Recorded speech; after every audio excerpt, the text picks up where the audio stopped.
Welcome back to another episode of Bitcoin and Markets. My name is Ansel Lindner. This is your home for a natural and honest analysis of Bitcoin and macro.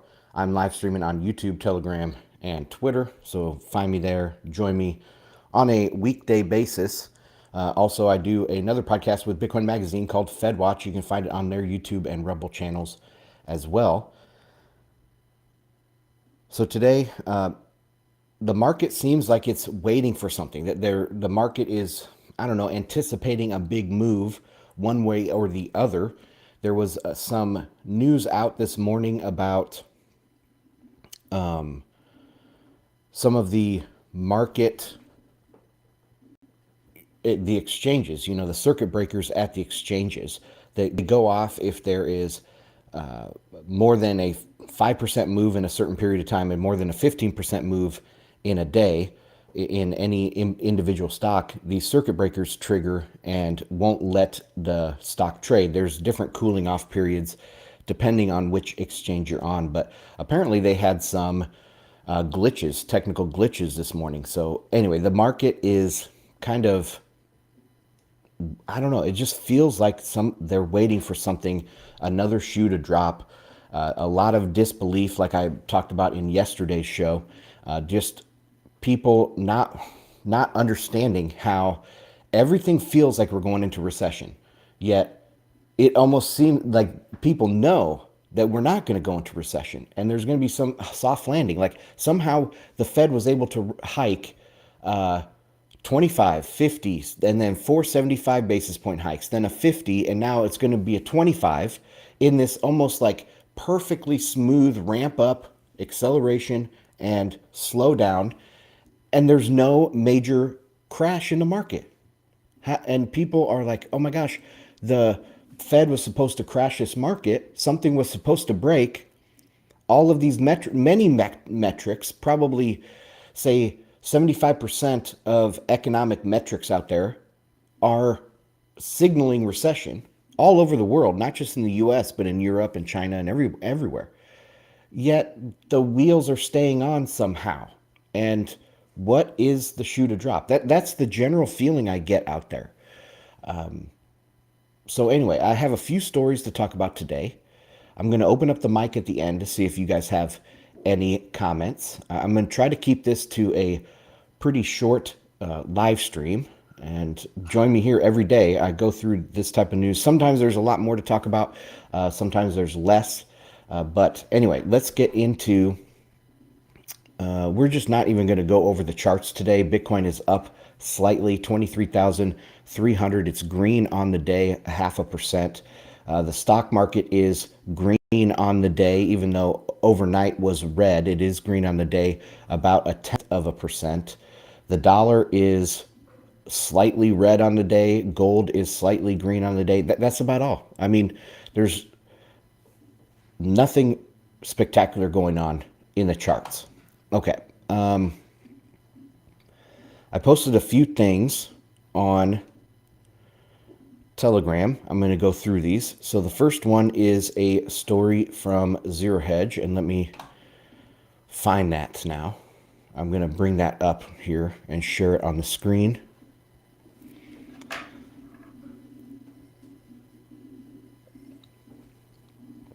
To be honest, I didn't read through this article. I just saw the headline and read like the first couple sentences, and I thought it was important to go over. So this is a live reading here, first read through. I posted this in Telegram. Yeah. Okay. So the headline is Stellar 2-year auction sees bond market mocking Feds higher for longer. And just that headline. So what is this saying? It's saying that the Stellar 2-year auction, that means that it was very oversubscribed. I was talking about this with Steven and John, some guys down in Naples that work for Swan, and they were giving one of the presentations there. And they're saying, oh, without QE, there's no demand for treasuries. And I'm like, are you kidding me?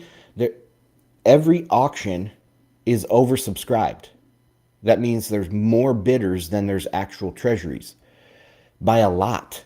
I think maybe the average pre-COVID was like 2.2, And then during it's, some periods they can get up to 2.5 and some periods down to like 2, but I don't think it ever really falls below 2. So there's twice as many bidders than there are there's twice as much demand as there are available treasuries at any one time. So at this 2-year auction, they're selling a of certain amount of billions of 2-year treasuries, and they get way more demand than they actually are issuing at the time. There's an unlimited demand for United States treasuries, and I've said this many times, and it's hard to give that color really. Just, it's almost like anything you look at, there's just unlimited demand. It doesn't matter if there's QT, if there's QE, it doesn't matter. Everything's oversubscribed by 100%, 2x. So let's get into this. Oh, and then the rest of the headline is sees bond market mocking Fed's higher for longer. So what happens when there's a lot of demand for treasuries? Well, the yield goes down, right? And the Fed is saying they're going to keep the yields higher for longer, but they don't control interest rates. So anyway, let's get into this. All right, back in November, when the 2-year auction hit a cycle high of 4.513%, markets knowingly nodded, muttering that the bond market was agreeing with the hawkish Fed.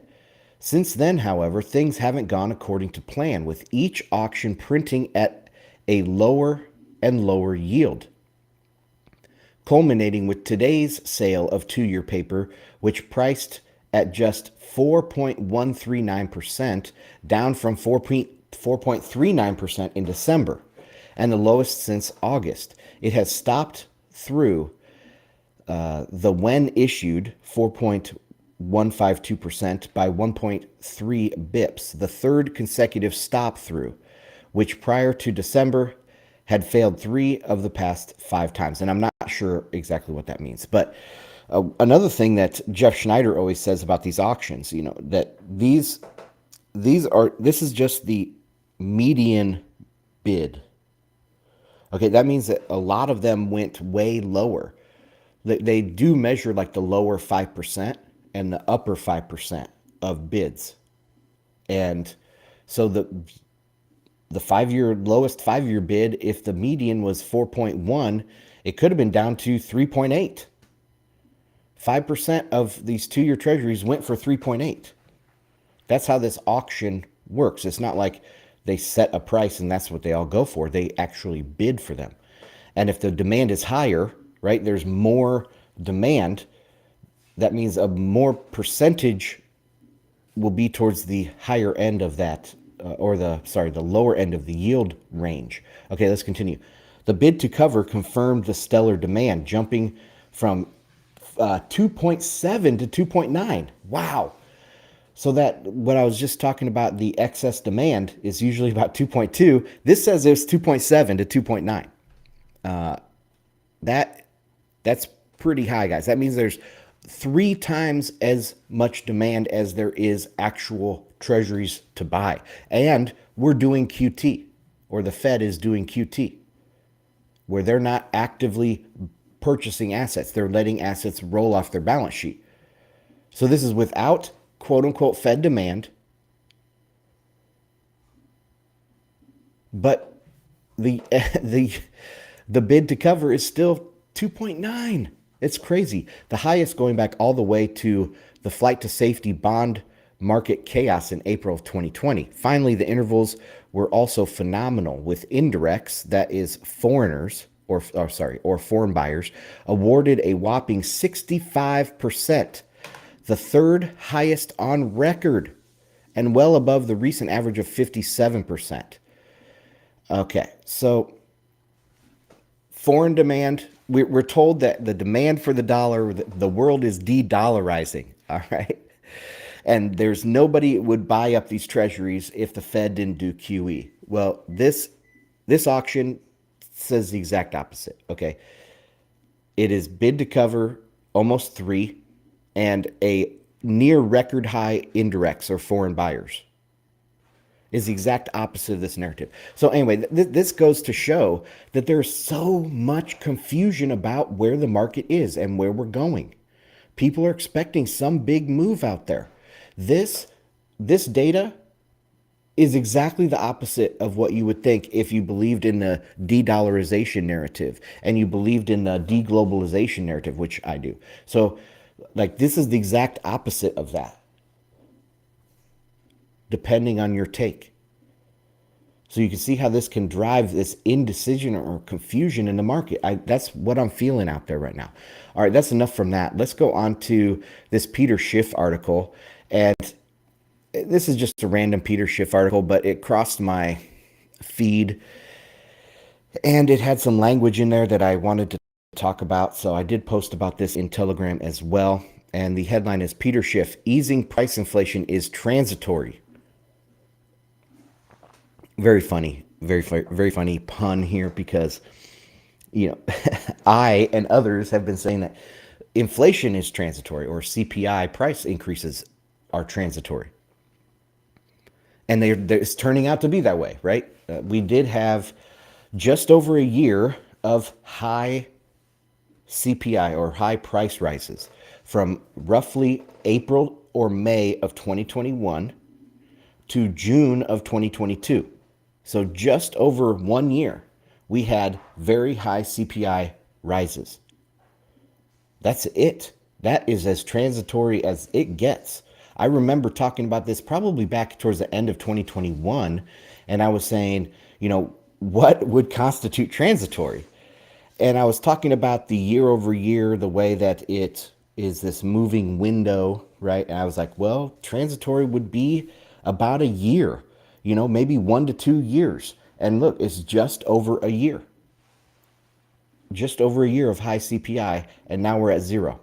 All right, let's get into this article a little bit. I'm not going to read it all, but I'll hopefully get to the main points.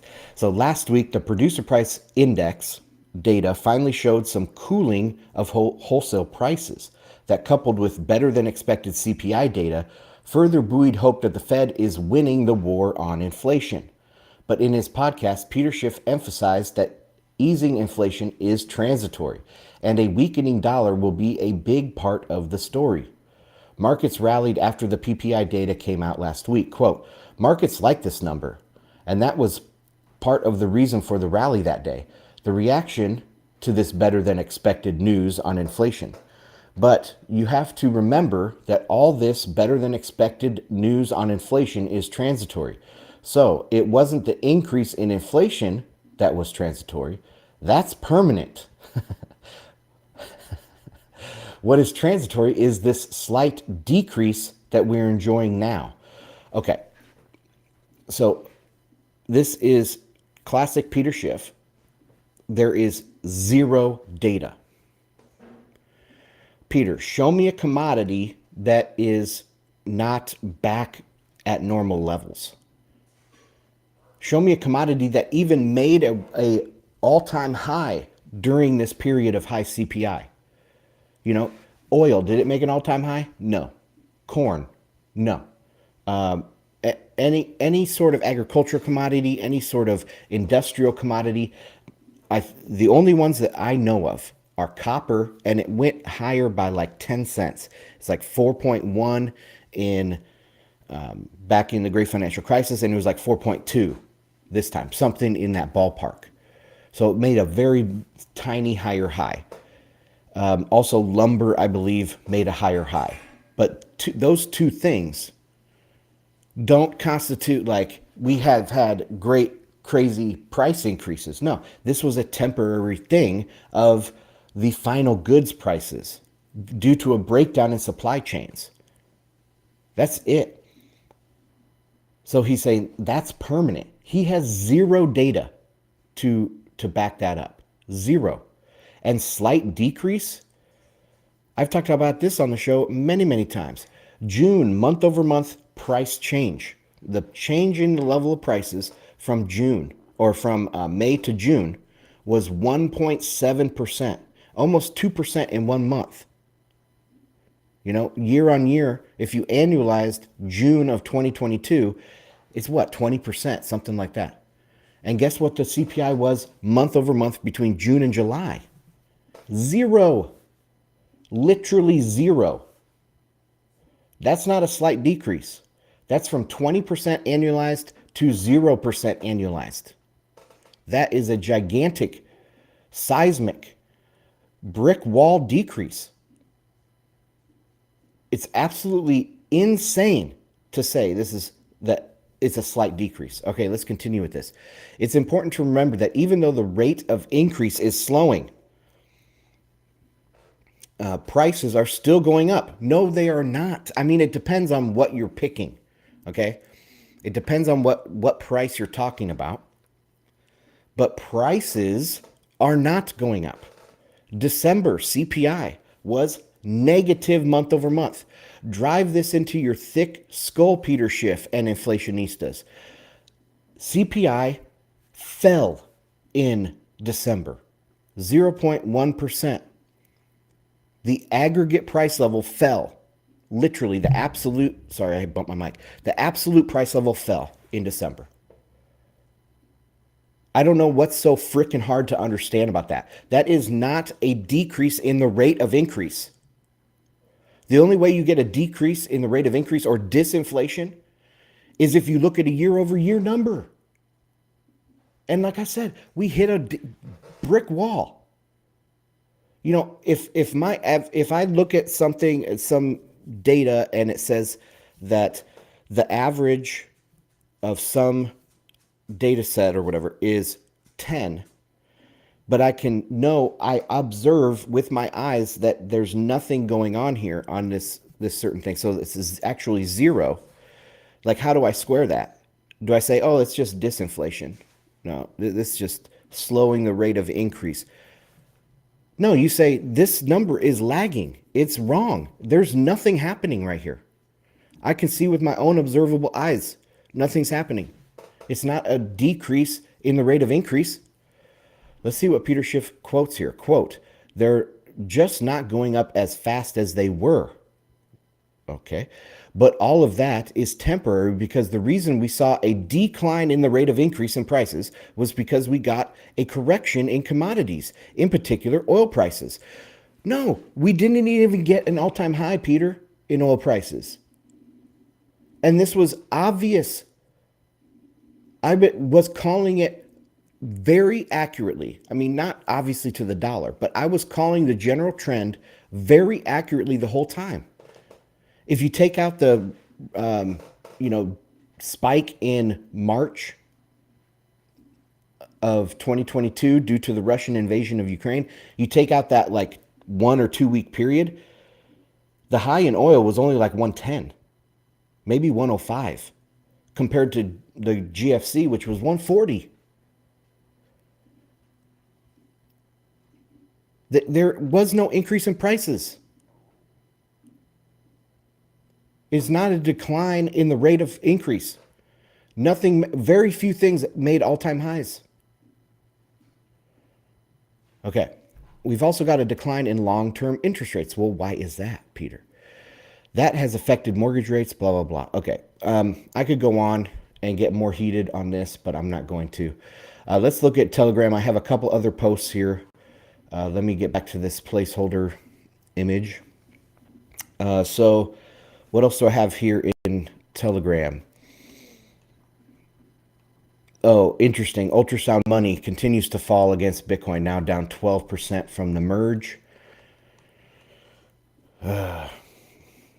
Crazy people. Crazy ultrasound money. Okay, and then lastly, there is one more tweet here I wanted to cover. This is from Strictly BTC on Twitter. And they say, I don't get the never use or sell Bitcoin mentality. If you're trading Bitcoin for something meaningful in your life, what's wrong with that? More time with family, freedom from fiat job, buying dream home, paying for kids' college, circular economy in El Salvador, many more. Well, first off, circular economy in El Salvador, not worth it, guys, not worth it. Paying for kids' college, maybe. But there's got to be, the thing is, you don't want to spend your savings necessarily. I mean, of course, you save so that you can pull that spending into the future, right? Not today. Plus, if you can make enough to live comfortably, like the idea should be to lower your spending habits to live within your means so that you don't have to sell your Bitcoin and you can hold it. That should be the mentality. But of course, if it is your only option, of course, spend your Bitcoin, capture your gains or whatever. If that is your only way that you can, your only option to do something. Other than that, try to find another way to afford the thing that you are wanting to do.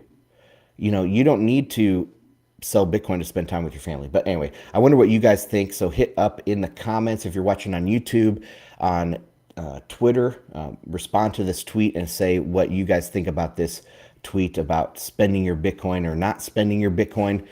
And that's it. I'm going to open up the mic here on Telegram for anybody, and I will relay it over to all the other places. So go ahead and raise your guys' hands if you want to say something here in Telegram.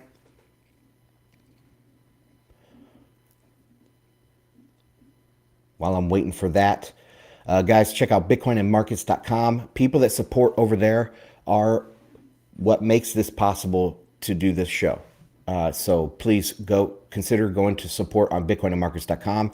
There's also a new added tier for professionals. If you find yourself able to support a little bit more and want to do that, there's a way to do that on the website.